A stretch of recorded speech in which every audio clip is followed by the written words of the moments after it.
આજે આપણે બનાવશું તહેવારો કે શુભ પ્રસંગોમાં બનતી વેલણ લાપસી, જેને આંધણ લાપસી પણ કહેવાય છે અને જે ખાવામાં ચીકણી નહીં લાગે।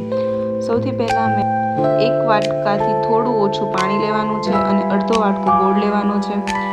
તેને સારી રીતે ઉકાળવાનું છે અને તેમાં મેં થોડું ઘી એડ કર્યું છે। પછી 1 વાટકો ઘઉંનો જાડો લોટ લેવાનો છે। મેં અહીંયા મોણ નથી દીધું, પણ તો પણ એકદમ મસ્ત છૂટી થાય છે। તમારે મોણ દેવું હોય તો તમે દઈ શકો છો। પછી તેને આવી રીતે ફેલાવીને વેલણની મદદથી તેમાં હોલ પાડી દઈશું, જેનાથી પાણી બળી જાય। પછી તેને ઢાંકીને થોડી વાર માટે રહેવા દઈશું।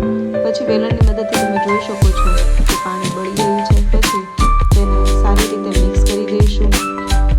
લોટ કોરો ન રહે તે વાતનું ધ્યાન રાખવાનું છે। મિક્સ થઈ જાય પછી તેમાં આપણે પાછું ઘી એડ કરશું અને તેને સારી રીતે મિક્સ કરી દઈશું। લોટની ગાંઠા પણ ન રહે અને લોટ કોરો પણ ન રહે તેનું સરખું ધ્યાન રાખીને બરાબર મિક્સ કરી લેવાનું છે।